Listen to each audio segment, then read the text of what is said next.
pra poder ir pra escola. Educação do campo é direito e não esmola. Não vou sair do campo pra poder ir pra escola. Educação do campo é direito e não esmola.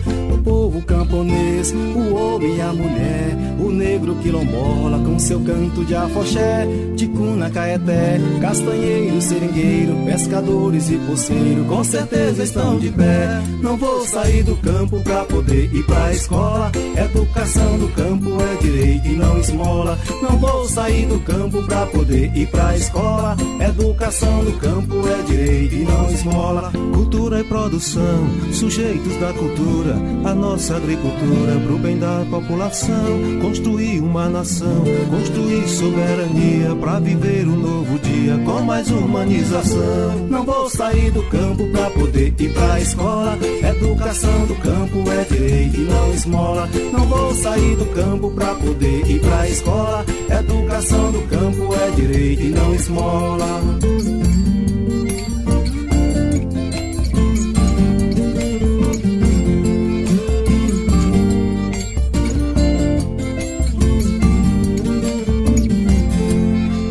Da floresta, dos rios e dos mares, de todos os lugares onde o sol abre uma festa, quem a sua força empresta nos quilombos e aldeias, e quem na terra semeia, vem aqui fazer a festa. Não vou sair do campo pra poder ir pra escola. Educação do campo é direito e não esmola. Não vou sair do campo pra poder ir pra escola. Educação do campo é direito e não esmola. Não vou sair do campo pra poder ir pra escola. Educação do campo é direito e não esmola.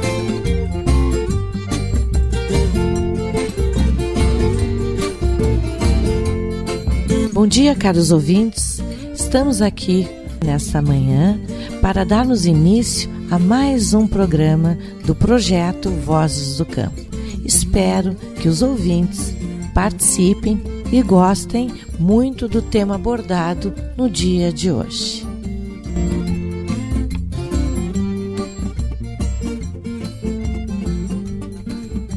Bom dia, queridos ouvintes do programa Vozes do Campo. O programa contará hoje com a presença de Rogério Reis Gonçalves da Rosa. Ele é doutor em Antropologia Social pela Universidade Federal do Rio Grande do Sul, cursou seu estágio na Universidade de Montreal, no Canadá, e é professor do bacharelado em Antropologia, também do mestrado em Antropologia, coordenador do Núcleo de Etnologia Ameríndia e da Coordenação de Ações Afirmativas e Políticas Estudantis, vinculados à Universidade Federal de Pelotas. Trabalha nas áreas de Etnologia e Mitologia Ameríndia, através de pesquisas realizadas com caigangues, MBA Guarani, descendentes Charrua, Minuano, Guarani missioneiros, tapes, quilombolas, afrodescendentes, caboclos e benzedores. Bom dia, professor Rogério. Deixamos agora o espaço aberto para o senhor. Bom dia, um prazer conversar contigo e com os ouvintes da rádio. Bom, eu trabalho com etnologia indígena desde 1992 e, portanto, faz 23 anos que eu estou fortemente vinculado a essa temática, né?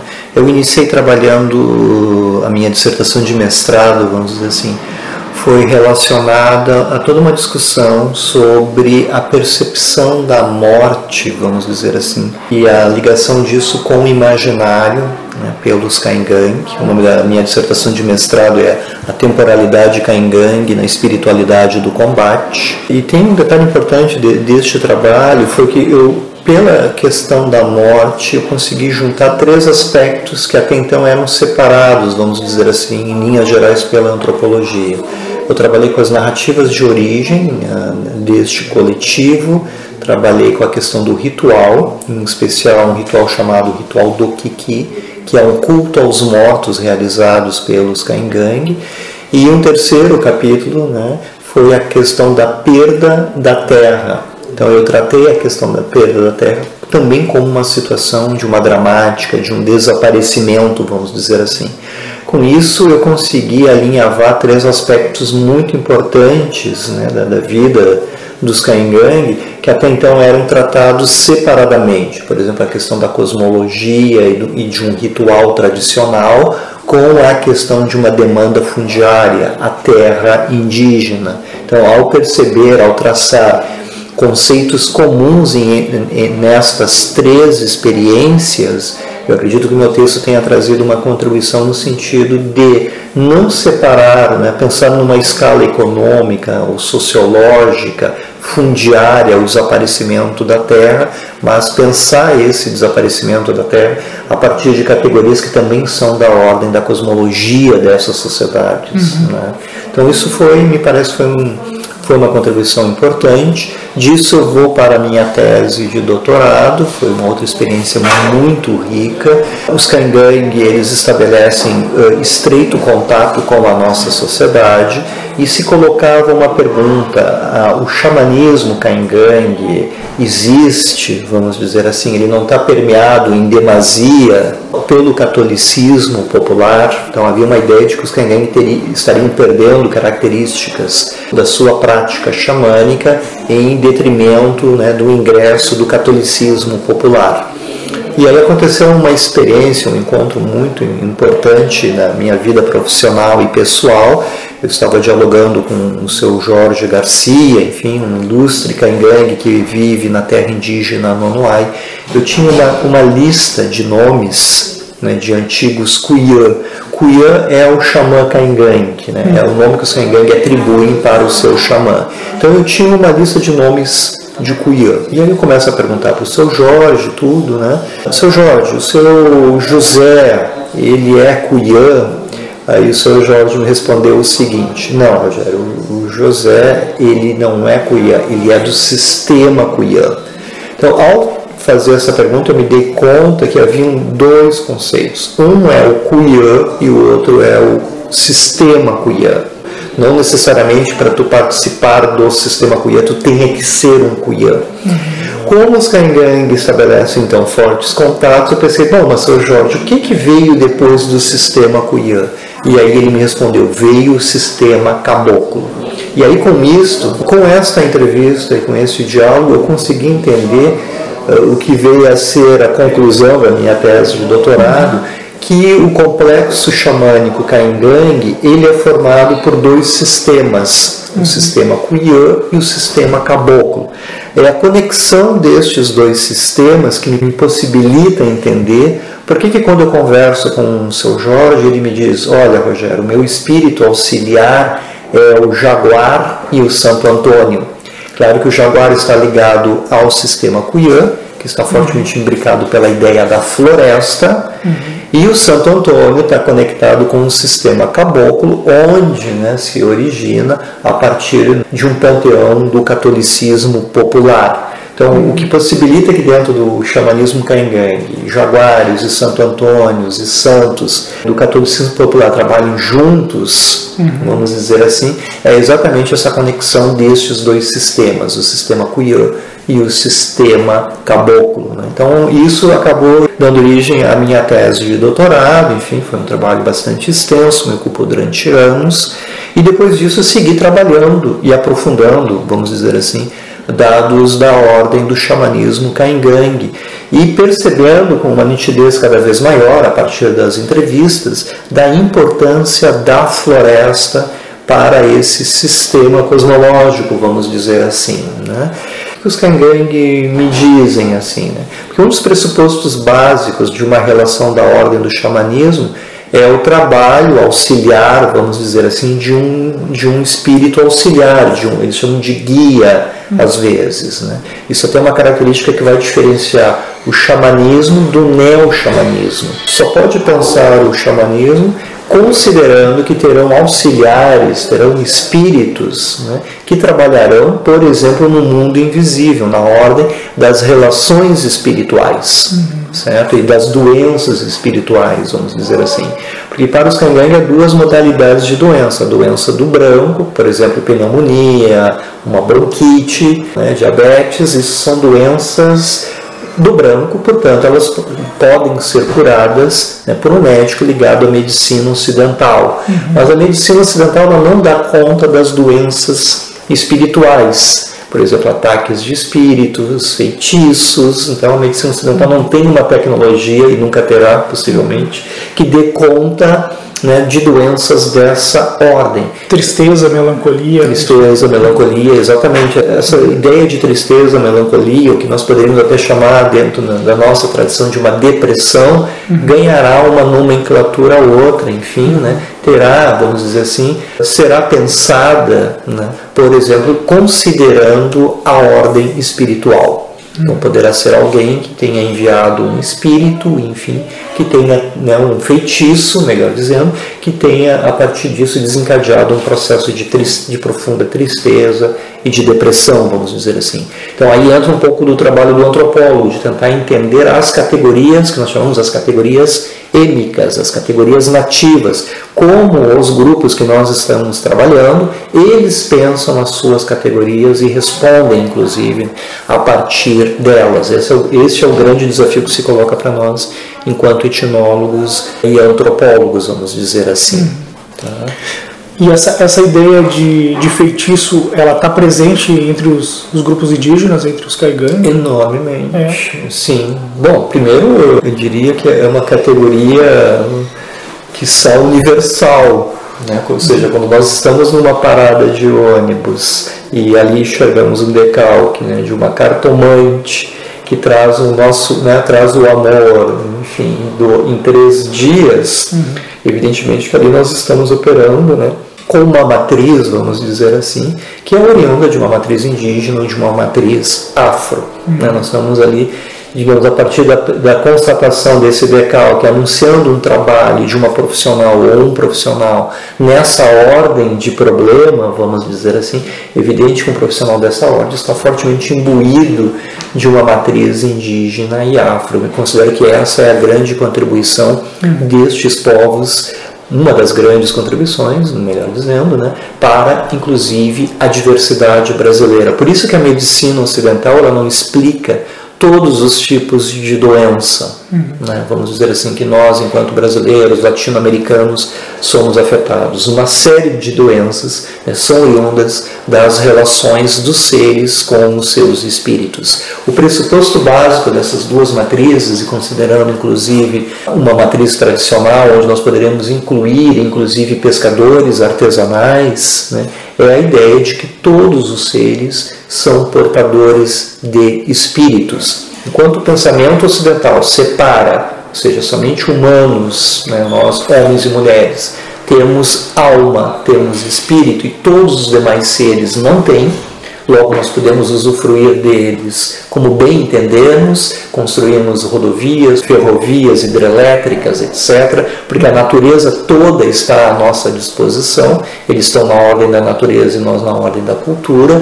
Isso é um entendimento de vida, de mundo. Se tratando das matrizes afros, indígenas e tradicionais, diferente, todos os seres são portadores de uma alma. Se são portadores de uma alma, a alma desses seres, desses espíritos, pode, de algum modo, se relacionar comigo, para o bem ou para o mal. Então isso dá, né, toda uma outra concepção, inclusive de respeito, tanto à diversidade quanto à natureza, ao ambiente, vamos dizer assim, e, consequentemente, uma outra qualidade de vida para estas pessoas. Os graves problemas que hoje nós estamos enfrentando em termos, né, crises ambientais, o problema da água nas cidades, etc. Né? Esses dias eu fiquei sabendo que São Paulo soterrou, né, dezenas de rios, evidentemente, para a construção da sua cidade. Enfim, bom, isso tem desdobramentos, tem consequência hoje na vida das pessoas que lá vivem. Né? Então, só para mostrar que esses pressupostos,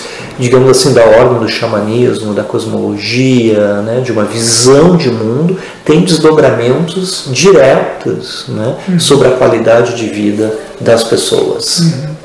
E, professor Rogério, esses grupos aí que o senhor pesquisou no seu trabalho de campo, nas suas pesquisas, onde eles estão? E também pensar assim, o senhor observou mesmo essas práticas, essas ritualísticas religiosas dos Caigangue. Como poderia um pouco relatar como que se dá esse ritual, como que se organiza Em primeiro lugar, eu trabalho hoje, né, com os Caingangue, pegando a questão da minha dissertação e tese de doutorado e grande parte dos artigos que eu publico hoje, eles estão situados nos estados do sul do Brasil, São Paulo, Paraná, Santa Catarina, Rio Grande do Sul.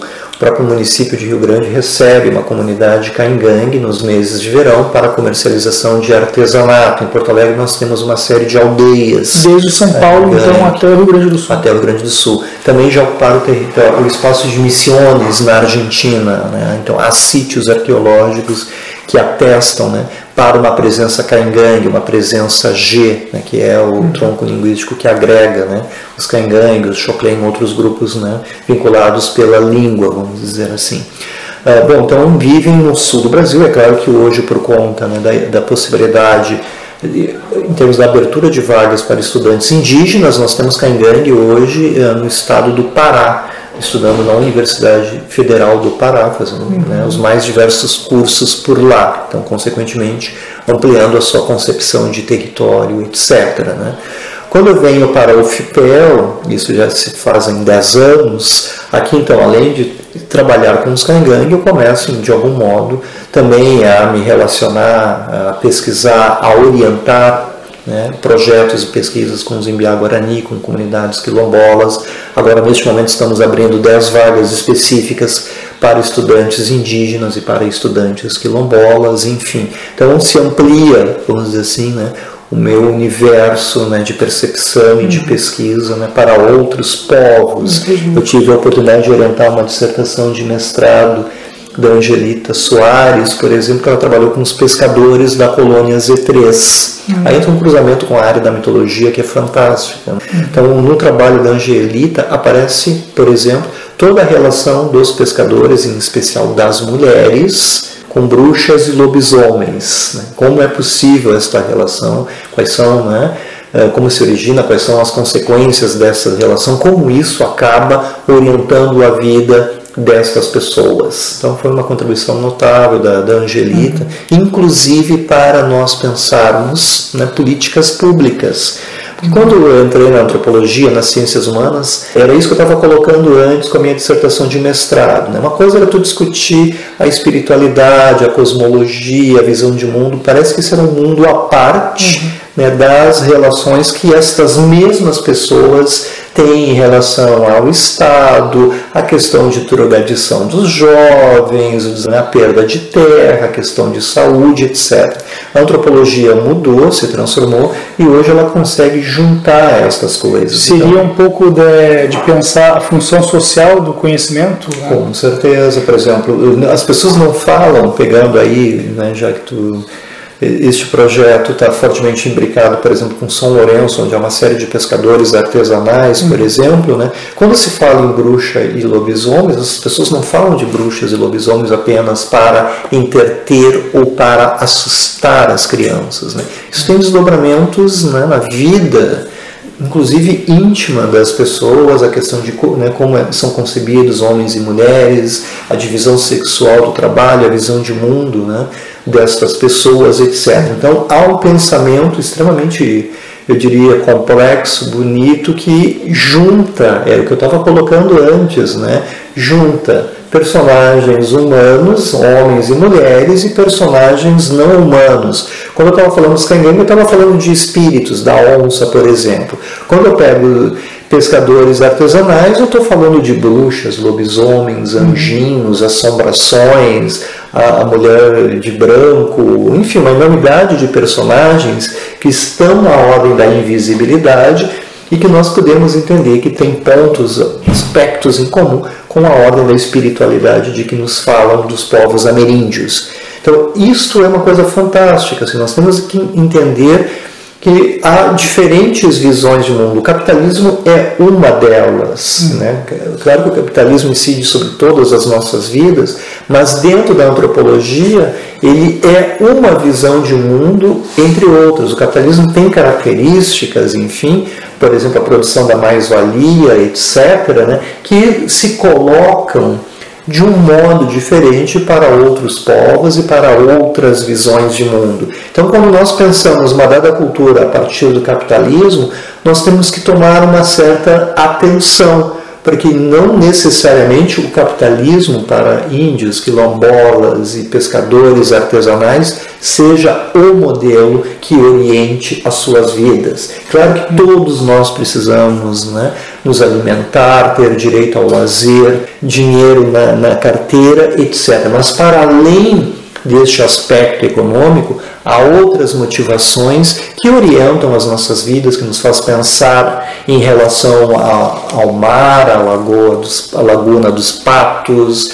o nosso trabalho, a minha relação, né, com o meu esposo ou com a minha esposa, com os meus filhos, como eu entendo a educação, como os meus filhos devem ser educados, etc. Então, este é um desafio, porque pensar tudo isso de uma mesma forma, a partir de um único sistema, o sistema capitalista marcado pelas relações do Estado, né, de classe e de hierarquia, muitas vezes nós levamos a uma redução da visão de mundo e da percepção e da sensibilidade, né, de índios, quilombolas e pescadores artesanais.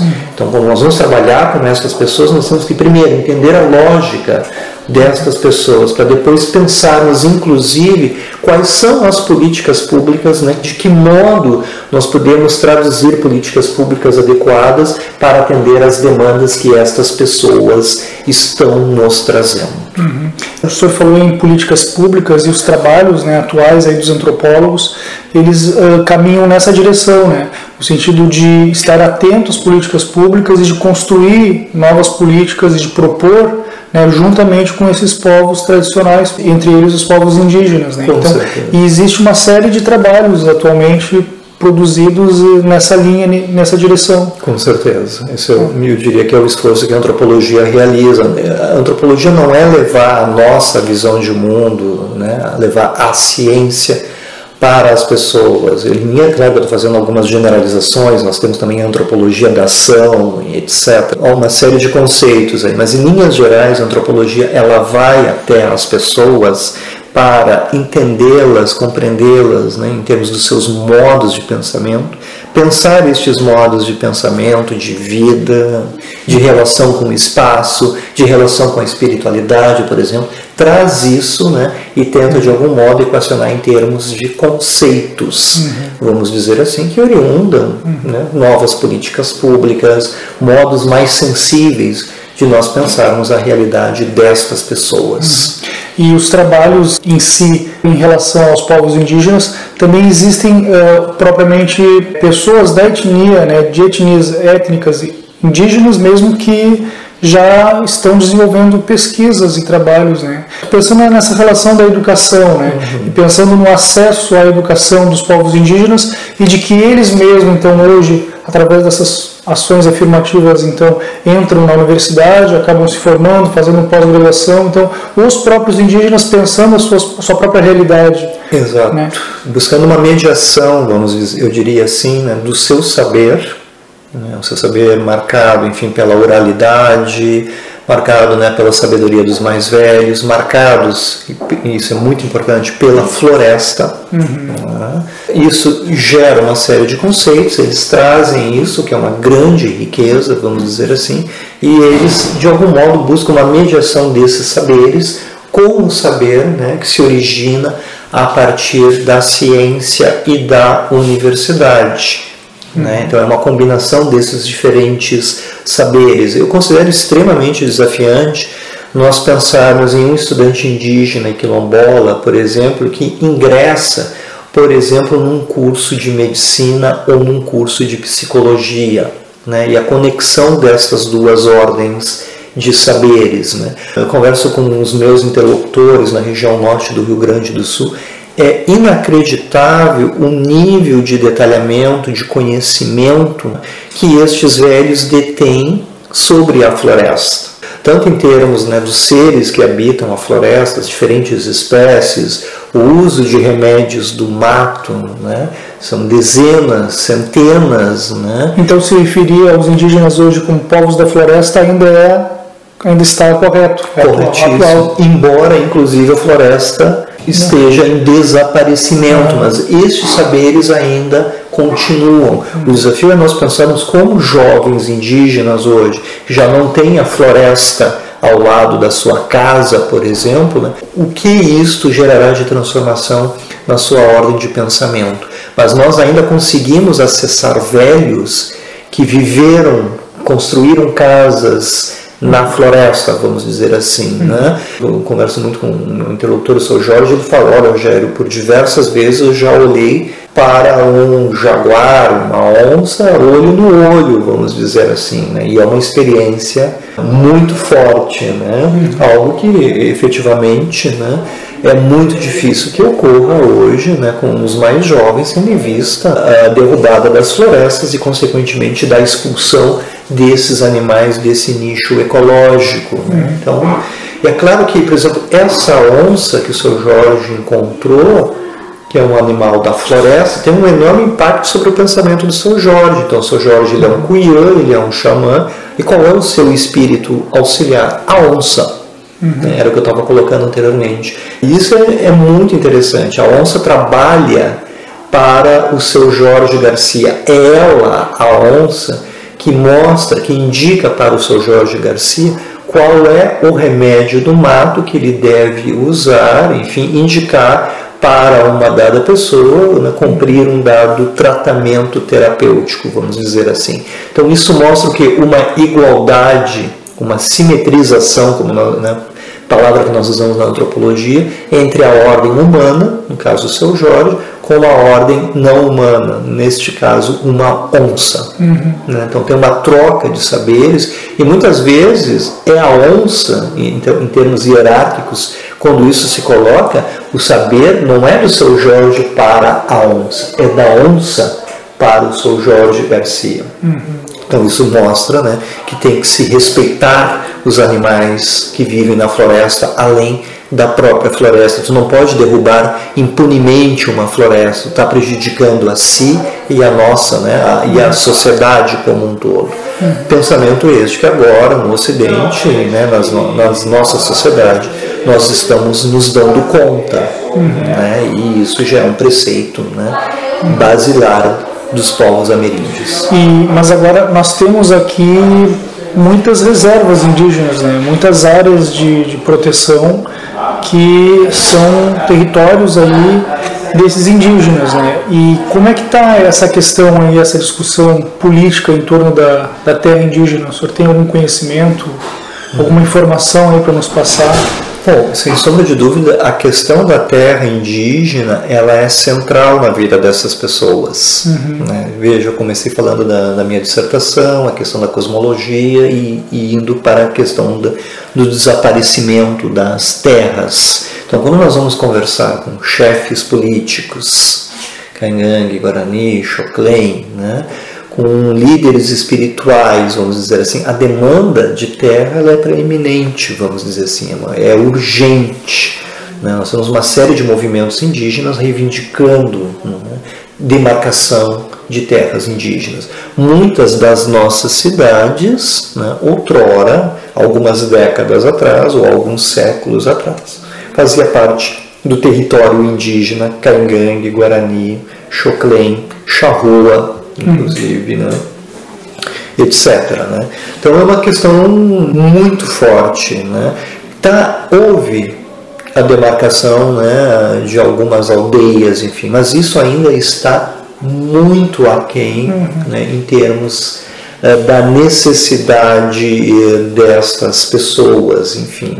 Bom, professor, dado o nosso tempo, eu gostaria de lhe agradecer, né, professor Rogério Gonçalves da Rosa, professor da UFPEL, muito obrigado em nome da equipe do projeto Vozes do Campo, em nome da professora Jara. Muito obrigado pela concessão da sua entrevista aqui no programa e tenho certeza que foi muito significativo e muito importante para todos. Eu é que agradeço a oportunidade de estabelecer esse diálogo com vocês. Obrigado.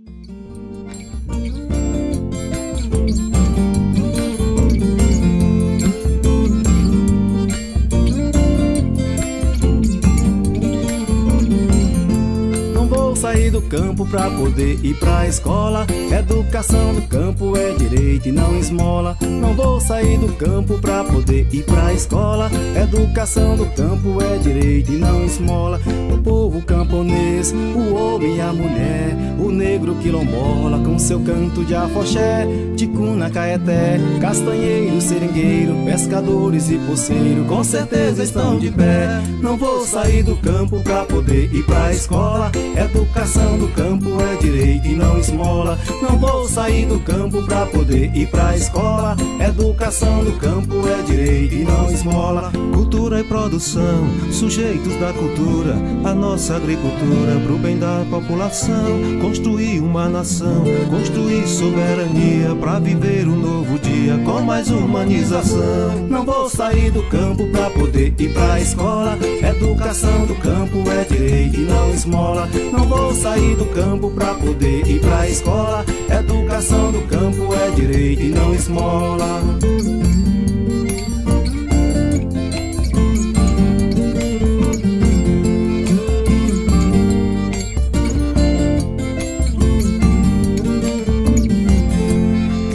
Da floresta, dos rios e dos mares, de todos os lugares onde o sol abre uma fresta, tem a sua força empresta nos quilombos e aldeias, e quem na terra semeia vem aqui fazer a festa. Não vou sair do campo pra poder ir pra escola. Educação do campo é direito e não esmola. Não vou sair do campo pra poder ir pra escola. Educação do campo é direito e não esmola. Não vou sair do campo pra poder ir pra escola. Educação do campo é direito e não esmola.